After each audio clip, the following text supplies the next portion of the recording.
Hey guys, welcome back.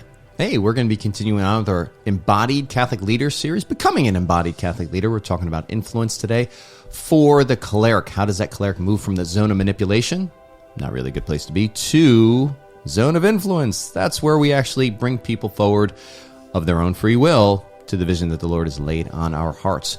I'm going to be sharing even some of my own buffoonery, like fresh stuff here too. Yes, so stick around. It goes deep quick. See you guys.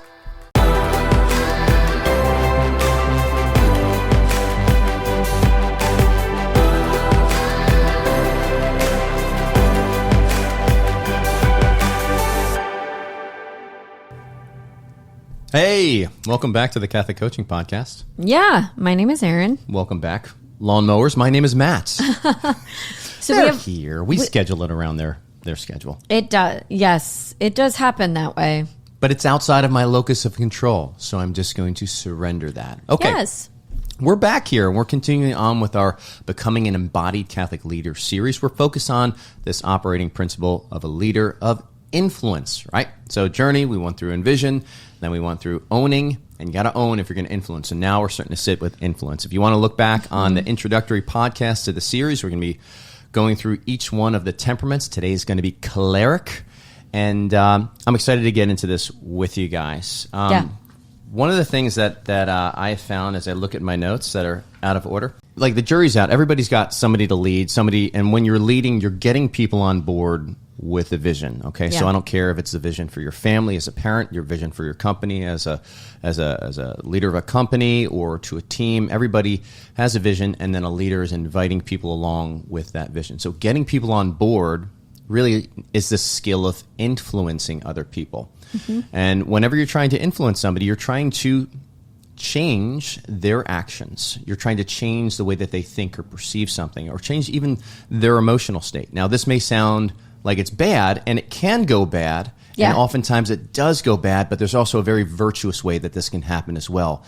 Because when it goes bad, we call it manipulation. Right. Okay? When it's virtuous, we call it influence. I would even say, Jesus was very influential. He could go into a town and people would be like, what is different about that man? Mm-hmm. And, right, there was these transformations of mind and heart once they met him. Yeah, and so woman at the well.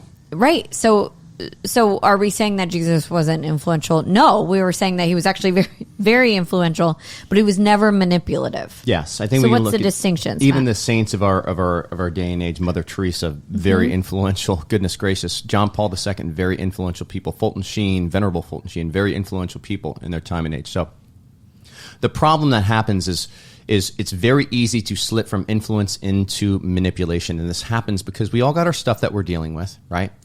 And we want to draw some distinctions here today on this podcast because we want you to be people of influence so you can go out and make those visions real that God has placed on your heart and avoid the manipulation. Because when we go manipulative, it has the opposite effect of influence. Influence gets people on board. Manipulation repels people. And rightfully so. People should run away when they're being manipulated. Yeah. Can I say something about this? Sure, yeah. Because you can throw a stone and find a book or a course or something that's like how to influence people.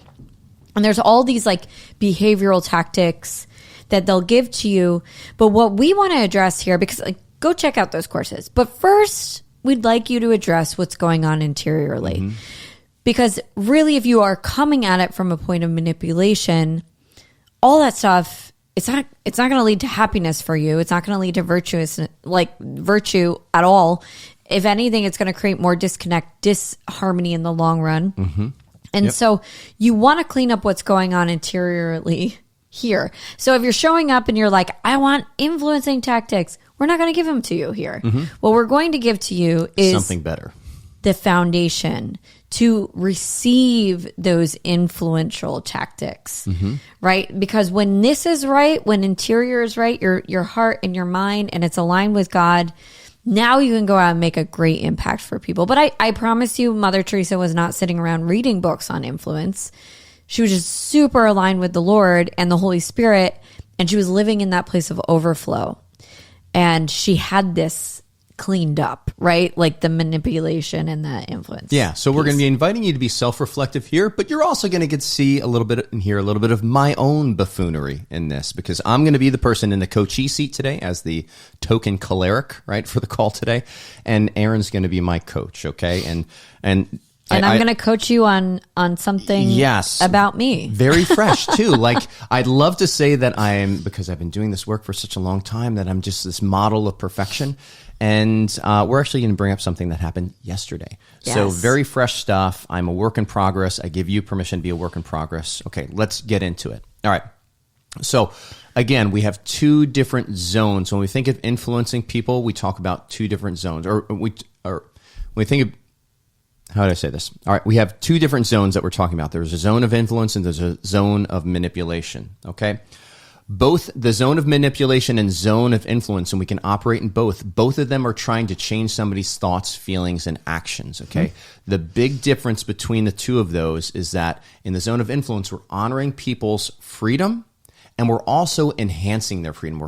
We want them to actually make good free will decisions. And so we're setting the environment that helps them to create good decisions and make good decisions of their own free will. Mm-hmm. Manipulation does the opposite. Manipulation tries to erode somebody's freedom and erode an environment that allows them to make good free will choices. And the number one tactic that they use is fear. Mm-hmm. Right? Fear literally makes people dumb, right? We've talked about this, the physiological, neurological effects of fear. The prefrontal cortex, where we have a lot of our reasoning power, starts to break down and really go into that fight or flight mode. The amygdala is running the show at that point. Think about it. When you are super stressed out or you are afraid, that's probably not where you are inventive. Right? Can I add to that? So manipulators, people who are manipulating, we're not saying like, because everybody manipulates, whether they know it or not. Yes. They're really... with the best of intentions. Yeah. Well, this is what I'm saying. It usually comes from a place of fear as well. Yes. So it's like fear begets more fear, right? So like that's the tactic that is commonly used, but also it's the fear that's driving it. Yes, yes. So if we look at an example here of like, say you're inviting somebody to your birthday party, you might be in that zone of influence and be like, hey, you know what? I invite you to come to my birthday party. It's going to be a lot of fun. A lot of our friends are going to be there, and it would mean a lot for me if you came to my party. Would you like to come to my party? Okay? Think about it. Like, we've just extended an invitation. That's certainly something in the zone of influence. We've even like said all of these things that they might enjoy participating in. Friends, it's going to be fun, everything like that. And then they get to choose if they want to come to your party or not. It's a lot different from, or subtly different, but still distinctly different if you went to that friend and said, you know, if you don't come to my party, I'm going to be crushed. I'm just going to be so bummed. I'm going to make it a little more nuanced here. But do it. So I'm going to take a little line from the first one and then do it, right? Hey, it would mean so much if you came to my birthday party. I think I would just be so sad if you didn't come. I would feel this way. You would cause this in me. Yeah. It's really the message behind it. Yeah, and then as a result, you would feel the pain of having caused me pain, right? And so like there's this kind of errs more towards a manipulation tactic called ultimatums, right? Where if you do this, then I'm going to do this to you, and it's going to be painful, right? In this case, I'm going to feel sad and make you feel sad, right? And there's the pain. And maybe in the past, I've given you silent treatments when you have made me sad in the past. So right, and so just adding insult to injury. Yeah, and in these next couple of episodes, really what we're going to be focusing on is how to move from that place of that zone of manipulation, because we all can find ourselves there because we all have our wounds, we all have our fears, right? And we're just, because of sin, we're inclined into that zone of manipulation. But how do we move from that zone of manipulation to that zone of influence while we own our own stuff and we're being perfected in the process and growing? We're not doing this by ourselves. We're not bootstrapping here, but we're actually moving from that place of fear, zone of manipulation, to a place of really honoring the person. Okay, we're going to be walking through 5 steps through this. The first one, step 1, is the name that manipulation tactic that you're using. Okay, so we're going to be sharing what some of those manipulation tactics are. All right. Second one is identify the trigger that's there. This kind of dives into the temperaments. We have our assessment. We're going to be drawing even from a new relationship assessment with your temperaments that Aaron's put together. So based on your temperament, there are certain triggers that kind of can thrust you into that zone of manipulation, internal and both external. We're going to be exploring those. Invite you to explore those. That's step 2. Step 3, what's in your locus of control? What's out of your locus of control? Where are you grasping at those things that are outside of your locus of control, and where are you abdicating those things that are inside of your locus of control, right? Are you owning properly? If you really want to learn more about that, we go deep into that in our previous episodes on ownership, that principle. And then we get curious about what we're afraid of. Remember, manipulation is always coming from a place of fear. It's protective. It's trying to protect something. It seems useful usually. Yeah. And quite frankly, it may be protecting something that you see valuable. Let's take a look at that. Let's get curious about that. All right. And then finally, that fifth part, find a common goal. All right. So this is a huge part. We really have to, all those first 4 steps are all looking at you. Notice we haven't done anything, any conversation, nothing with the other person. Okay. It's all doing your own work first. And then we bring the other person and we invite them to set a common goal with us, because that's the foundation of an influential relationship. It's 2 people of their own free will choosing the same common good, and they're pursuing it together. Nice. Cool. All right. Let's do it. Are you ready to I'm be ready my, to be my test dummy? I'm ready to be coached. All right. We're gonna save the most recent example for part 2. We're gonna go into 2 examples So here. stick around for the juicy stuff. Yeah. We'll All see right. if Aaron gets triggered. Matt, should we go through the zone of manipulation tactics? Yeah. Like the So common ones? Yeah, you might be asking, like, what's in that zone of influence? What's in that zone of manipulation? Okay, and a lot of these, we're assuming some intention behind these behaviors. Okay. Okay. So the zone of influence is making requests, sharing boundaries lovingly. Hey, this is what's in your boundary and this is what's within mine. Share expectations, but also kind of like dropping the rope. That's what I call it. Like, you're not in a tug of war. You're just going, here are my expectations, and then you're dropping the rope. Invite partnership, intercessory prayer, offer advice, but don't give it to them if they haven't asked for it. Hold space, and tough love. Within the zone of manipulation, we have giving ultimatums. Like, if you do this, then this will be your consequence. Yeah, this bad thing will happen to you. This bad thing will happen to you. Yes. Sorry, that sounds a lot like discipline. I meant, right, if you do this, this bad thing will happen to you. You have no choice. Threatening, people pleasing. We talked a lot about that on the last podcast. Nagging, manuals, which are just like unspoken expectations. Silent treatment, making demands, guilt tripping, and abusing, which is the one that everyone kind of notices.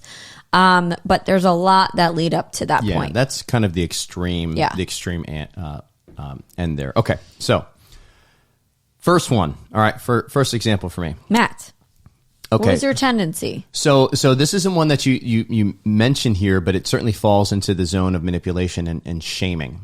Okay. Shaming other people. Shaming other people. Can you give me a recent example of this? Yeah, and it's one that we've spoken about in the podcast in the past. Sorry, guys, I'm just so virtuous that I just don't have all of these examples ready here. Lame. I'm shaming you right now as your coach. Okay, so it was when we were actually in a team meeting. I was explaining something that I thought was very clear for me. I had this vision in my head, and my team was looking at me all quizzically. And I started to get frustrated that they didn't understand what was going on in my head. And I wanted them to just be nodding in agreement so that I could feel better. We'll talk more about that here in a moment. But I just started saying things like, what, am I taking crazy pills here? Why is this, like, why can't you get this? This is so simple. So, like, shaming them. And in other words, being like, why aren't you smart enough to get this? Like, why aren't you as smart as I am? I'm laughing a little bit because I was on the receiving end of that shaming. She was one of the quizzical faces that was looking back at me. It was like, am I surrounded by idiots here? What is going on? Yes.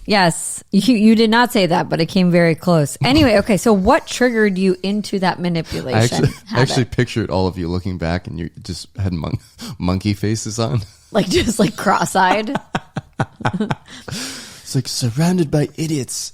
What was going on? Look at me holding the space. I'm so proud of myself. You're so good. I'm like, I'm not taking offense to it at all. You're a beautiful monkey. All right. So what was going on internally? All right. My internal triggers, I felt powerless. Okay. I felt powerless. I was trying to convey something that was important to me. I was certainly passionate about it. And I didn't have the words. And so I felt powerless, felt a little stupid, which is okay. that's probably the big one. So you're like, I feel stupid, so I'm going to make everyone else. Yeah, feel and the stupidity was the feeling behind the embarrassment, like Okay. or the thought behind the embarrassment. So that was there, and so it's just like, okay, I don't want to be the dumbest person in the room here, so let's just picture everybody else as a bunch of monkeys. Externally, what were you like? What would you say was the external trigger? Others questioning my intelligence. Okay. Yeah, so that's like I'm pulling that right from our assessment chart. Okay. It's like others questioning my intelligence, right? Which I Did they? I say it out loud? No, nobody did. Factually? No, I mean it's a thought. I recognize that Okay. these external triggers are a thought, but like that was my perception, was that people were looking at me like it was the dumb monkey. Well, here's the thing. That's really powerful to know, right? That's a thought. Because so often people will, when I'm coaching people will argue and say, no, it's a fact. No, they were questioning fact. my intelligence. And I was Bears beats. what did Battlestar they Galactica. actually say? And they're like, well, they just like looked at me, you know? Like, and I'm like, that's not a fact. So, Well, it called me an a-hole. And I was just like, did he say that in the actual text message? yeah. Yeah. Yes. Right. So, like, we have to know what the facts are. So, guys, when you're doing this with yourself, ask yourself, what are the facts, right? Because so often we think those external triggers are facts, and they're not. They're thoughts. Mindset Coaching 101. Thanks, Okay. Aaron. All right. So, what were you giving that was within your locus of control, your thoughts, your feelings, and your actions? What were you giving over to them? Okay, so we're on step 3 right now, folks. So you're tracking along with this, all right? Let's see, what was it? I was advocating control over my ability to communicate clearly. Like I could choose the words. I could rephrase. Like I was actually just saying the same thing that I said, and that was already confusing people. Just saying it louder. Just saying it again. It's like, oh, like because you're so dumb. Like I just need to say this Just again. more condescendingly and just like- louder. And I was like, okay. So I really abdicated. I let go of like my own ability to speak more clarity into the vision, or even like. Which is funny because that's like totally a strength of yours. It is. Yeah. It is like giving a good clear vision. Like we literally did it. We did a hip pocket presentation to our resident coaches of like a new way that we're going to be going, and like while Aaron was on the call, I was like feverishly building a PowerPoint presentation with like graphics to be able to, and it was helpful, right? It gave some clarity, Yep. right? Okay, so it's one of my gifts, but I was not using it right here. So Yeah. it's abdicating one of my gifts, which is often what happens when we manipulate, right? So I was abdicating that gift here as well, and certainly like I was abdicating my emotions over to like the lack of nodding heads. in the room. I see. So Okay. it's like people not nodding along means I feel embarrassed because I'm stupid. And the only way that for me to feel smart is Okay. to have people agreeing with me and telling me how awesome I am. What were you trying to make yours that really was theirs? On that note, like and subscribe here, guys. What was I trying to make mine? Not because it will make Matt feel better, though. Like Don't do that. I'm trying to get their agreement. Like that's like what's in their locus of control is their understanding, like their thought, their conception, like the image that's in their mind of this vision that I'm sharing with them.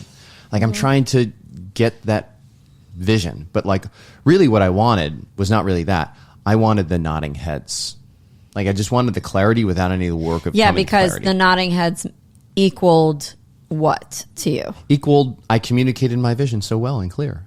And I'm so smart. Right, like what feeling would you, or what would you I'm think? smart and like I'm useful. I've done my job and like I'm influential see. and I can speak clearly. I'm not like causing harm to the team. Like even like let me see how this my melancholic is starting to show up here and like Let me Doomsday. pause. Let me pause real quick. Okay, so here's the scenario. You are trying to articulate a message.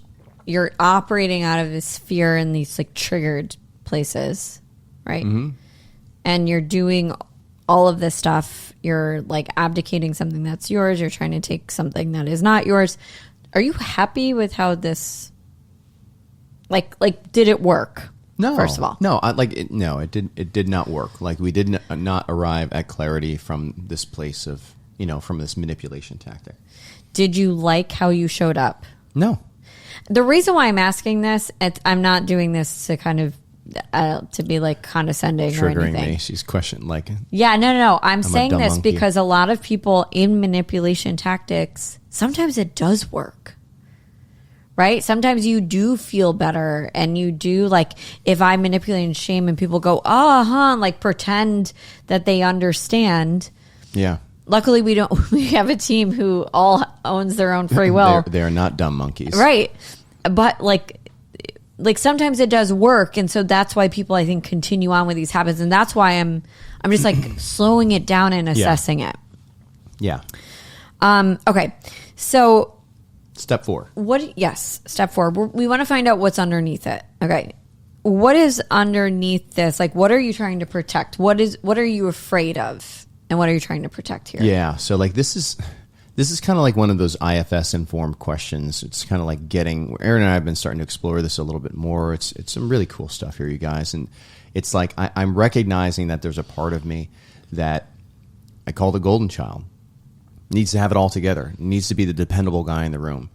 And this dependable golden child that has it all together, I felt like I was under attack. Like this image of perfection that I need to maintain.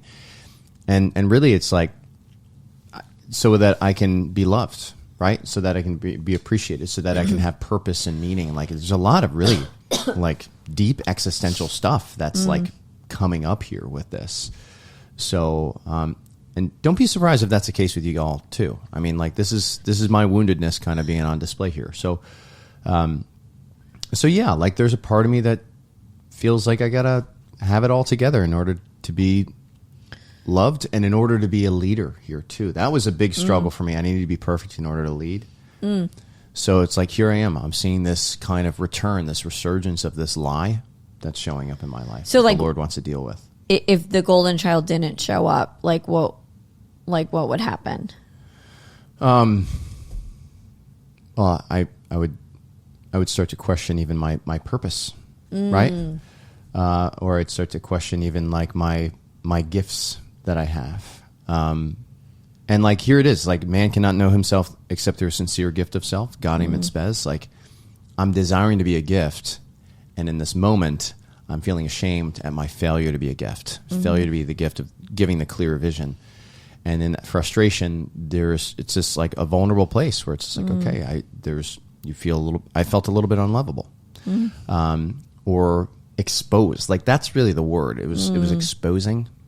And so I think really there's like an invitation here to kind of just hold the space for that dude. To love and accept that imperfect side. I know it sounds like very like cliche, but like to even picture what that imperfect child is. Because it's interesting that it was like the golden child, and then like what does the imperfect child look like? The one that really wants a lot of love.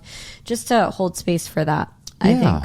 And it's like I recognize, as I'm even like thinking about this right now, that like to the extent that I don't love this imperfect child, I hold Avila up to that same standard at times. Like, and at the same, and like that's so painful because I don't want her thinking that she's got to be perfect in order to be loved. Because like that thought of my own daughter needing to be perfect in order to be loved, like no, not at all. Like it's absolutely unconditional. And if your parents that are listening, I'm sure you think the same thing, right? But how often do we not show that same compassion on ourselves and these parts of ourselves that are, IFS, in exile, right? These exiled parts of ourselves that we're just kind of always trying to protect. Always trying to protect. Yeah. Right? Versus just trying to love him and see him and know him and bring him to the Lord. And the Lord's being like, knock, knock. I want to love and protect that person. And let me into that cave. So if we were to make a little bit of space for that piece of you, that part of you, like I think that's a great thing just to walk away with, to go and like move on and not move on, but like to go journal about that. And like, how do I make space for it in these moments? Yeah. And like, what are those things that bring out that scared part of me? Yeah. Yeah. Yeah. So if we were to go back to like your contributions, because that was interesting because like what we noticed earlier was that you were kind of abdicating a contribution of yours, a strength of yours, clarity to things when it was coming from a place of fear and manipulation. So if you were to think about the ultimate goal with the team, let's go back to that situation, the ultimate goal with the team, what would be some contributions that you could kind of redirect and focus on instead of going into that protective place? Great. Right. So here we are, we're at step 5, and we're asking that question, how do we find that common goal? Remember, the common goal is the foundation of an influential relationship, two people of their own free will that are willing the same thing together, and they're moving together. I think just so the melancholic side of me and just also the logical side, choleric side of me, I need to set some ideal conditions for myself and just create a little bit space. And what that could look like is like literally a Zach Morris timeout, right? Timeout, and everyone freezes like this. But they're kind of subtly moving, and they're just like, "Oh, please, I need to blink, please." So just creating that space for me to lean into like some of those strategic gifts that I have, okay, and even just be able to set the goal out loud. And that's for everybody in the room to agree and say, yes, we want that goal. But it's really for me to kind of voice and give some clarity to the common goal that we're there. And so even be able to say, okay, guys, here's the goal. Here's the goal as I see it. And I want it, like, are you guys on board with this? I at the end of the day, I want what I'm saying to be clear in your minds without confusion. All right. Does that seem like a good goal? And I'm sure everybody like, yeah, like when was that not the goal? That's why we look like monkeys to you right now. That's why we keep asking questions. It's like, okay, all right, so that's our goal. Everybody's on board. We're willing it together. And then it's like, okay, so what are my strengths that I can lean into that can, some clarity? Maybe one of my, or some ideal conditions. Maybe I need to say, hey guys, you know what? I need to table this for a moment and go back and kind of, and think through this vision on my own. Like I can't really think through it out loud. It'd be a waste of your time. I'll get back, table this. I'll get back to it. That's one way that I could do this. Another way would just be like starting to ask questions, lean into that again, getting the clarity. So these are just ways that I'm now moving from that zone of manipulation to the zone of influence. We've got a common goal together. There is, and there's also like, this is surrendering the goal, right? Which is kind of a weakness of the choleric, just being aware of that I'd like to fall in love with my own plan, right? And it's an opportunity to surrender that here as well. Yeah. Like, and another thing too, what I like about the common goal is you're taking into account the other person, like exactly what you said. Like, hey, are we all like in agreement on this? Because a lot of people can assume, oh, this person agrees with me. Especially if you own the business. Y'all need to agree with me, right? It could go south very quickly there. So to bring in other people's consent, I think is really huge. Amen. Good job, Coach. Thanks. Thank you. We're going to go on to another one. We're going to do it. Okay. Remember, those steps, guys, are identifying the manipulation tactic, and then we're moving into what the triggers are, what trigger you internally, externally. 3, what's in and outside your locus of control. 4, what's underneath it? What are you trying to protect? What are you afraid of? What do you need to love, perhaps, of a part of yourself? And then 5, how do we find that common good with whomever we're working with? Okay. All right. We're not going to do we're just going to go straight coaching this next time. We're not going to break it down into, okay? So follow along. All right. This is, okay, I'm being triggered because now we're going off script. No. I just don't want to stop and say, like, here, we're at this step. Okay. All right. I want it to be organic. All right. Okay. This is the fresh one. This is the 24 hours ago, less than 24 hours ago. Okay. Where this is, I was sitting in this chair right now, just stewing after having a match, a bit of a meltdown. Yes. A boxing match, not really. Literally. Don't call the cops, please. Okay. Okay. So, Matt, what was your tendency? What was your zone of manipulation tendency? I was leaning into blame. Big time. Blaming. Okay. What was the recent example? Okay. So there was something, we're redoing our temperaments. We're getting to relaunch our temperaments assessment, make some tweaks to it to make it a little bit clearer. And the questions have been sitting on my desk for a couple weeks. Okay. And you brought up, where are we at the temperaments, the new questions. And I kind of said, well, it's not done yet. You said, well, why isn't it done yet? It's okay. All right.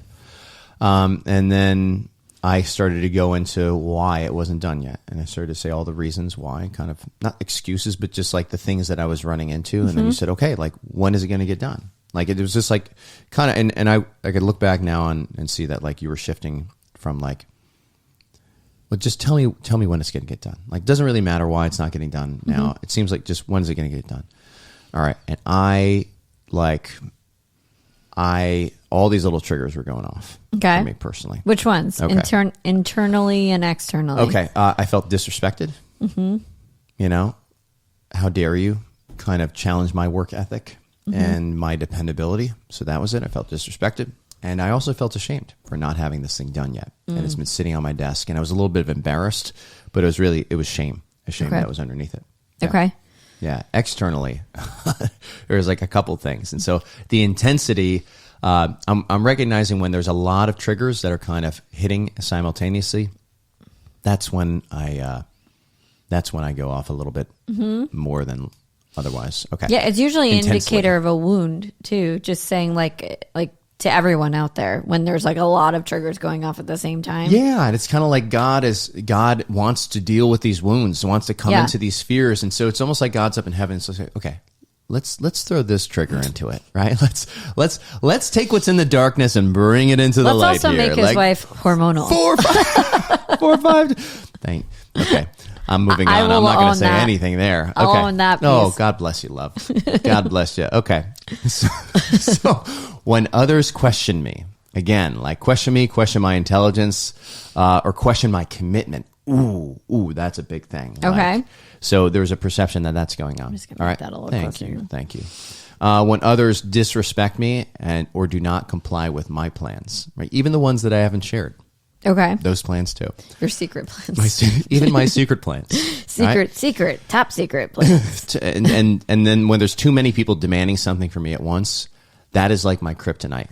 And I feel and there's emotional, like this is where like I feel like responsible for managing other people's emotions, and that certainly showed up here. And what happened? I failed to manage my own. Okay. So again, the disrespected and ashamed, right? Those are emotions that come from thoughts. And then the external triggers, maybe, I mean, you might find some facts in there, but a lot of those can be exacerbated by thoughts, or most of those are just thoughts, actually. Yes. The external triggers. Okay, cool. Not cool. Sorry. I'm trying to... Cool. You lost your mind. Cool. Cool. I saw it in person. That's cool. And I did too. We all did it. We did it. All right. So what were you giving that was yours over to me in that moment? What were you abdicating? I was blaming you for how I felt. All right. So it was because she doesn't respect me and she doesn't acknowledge all the work that I'm doing, therefore I'm feeling the shame and I don't want to feel the shame. And so now I'm going to blame her. Okay.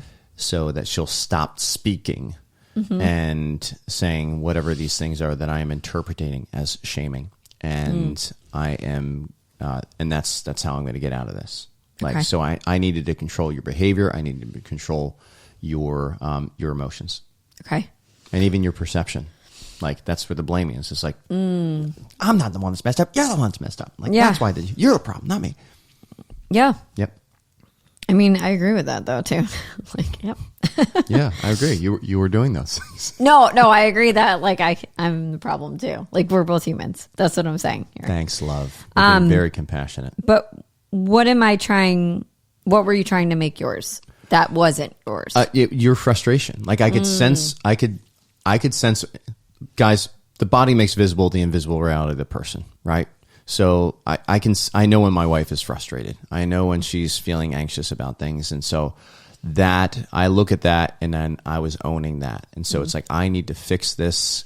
And I was feeling powerless in my ability to fix this. And so I needed to fix, and then I was feeling the anxiety of this, and then I was saying, well, now it's because she's speaking and saying these things, and so blaming is going to fix this because then she'll stop speaking. I'll stop feeling this way. It, like, you can see how this is just like it's a vicious cycle. Oh gosh, yeah. Yeah. Like you just go and like Satan's just like yes, go. He's just like sitting back and watching it. He's not even like pushing anything along. No. Maybe there's a little whisper that's There was coming like here a and little there. push off the front end, but we were like, let's go. What's that video thing where the guy goes in? Leroy Jenkins. That's what Leroy Jenkins. That's what it feels like. You're revving up. Stick to the plan. Yeah. Okay. That's what's going on in your head. Enough talk. Leroy Jenkins. Anyway, we're now about ready to get real serious. Okay. So let's dive in. So what's really going on underneath? What are you trying to protect with this? Oh, babe, it's that golden child again. There it is again. He's back. It's just like this I've failed. I've failed to do this, and because I failed to do this task, my wife is feeling frustrated with me, and she's upset with me, and I'm letting the team down, and it's costing us money, and like I should just quit. You know, not quite to that point, but it's just like but there's but like also all the other things, the good things that I'm doing are just like now Nothing. it's like they're nothing, or they're just tainted by this. Like that's no longer seen. So like it's again this exposition of like, maybe it's not the golden child, but it's like the golden child is like almost the manager Yeah. of the Sure. of this exiled part that's just like I'm like, not dependable. well, no, Or it's something like it's like that. this guy that just needs to be okay with not knowing what to do. Like it's almost like I don't want to call it a frightened child. That's a little bit dramatic, It could quite be. frankly. It's more of like the guy that doesn't know, or the guy that just is not there yet. That's kind of like Okay. the exiled part here. The guy that's not there yet. Okay. You know, Yeah. or the guy that just Need some time. yeah Figure it out. Like need some, or like maybe it's even just the guy that's finite. Like is the finite human, the guy that's not God. He can't do all things, and like limited amount of time, limited amount of energy, bandwidth, all that. Like the limited Matt is there, and there's like a shame about that limited Matt. Yeah. We so went there, so guys. it's a thought like I'm limited and I'm human. But like if you could like it, but Well, it's not even sounds human. like It's not even human. It's like I'm limited and equals bad. Like yeah. okay. Yeah. But So again, that's- I don't look at Avila this way. I don't look at our daughter this way. I mean, I see the limitations that are there, and it's just like I want to come alongside. And I want to be compassionate. I want to be a good teacher. Right. Not like shame her for it. Yeah. Though I mean, there are some times where I can look back now and I can see where I've kind of like, used some subtle shaming there too. Oh, I don't like that. So yeah, you got to go first. You got to Yeah. receive that first. Yep. So maybe next time you go to the chapel, you can just kind of allow the Lord to see that limited Matt. Yeah, and like since we started kind of exploring this IFS work, it's just like you see things through a new lens, and it's been interesting getting to weave it into coaching and things like that, and so there's something very redeeming. It's not perfect as is, right? It's like, but we can baptize this work, and I think Peter Malinowski has done great things with it. Jerry Crete is another guy that's done some awesome stuff with it too. Anyways, Yeah.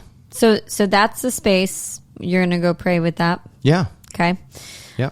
I do think like the golden child protects two different, like these are two different like exiled parts, Cool. I guess. Okay. So I would just get really clear on what they say, what they're actually saying, and Yeah. like what the golden child is protecting them from. Anyway, I feel light. I just want to say something. Like I feel light right now.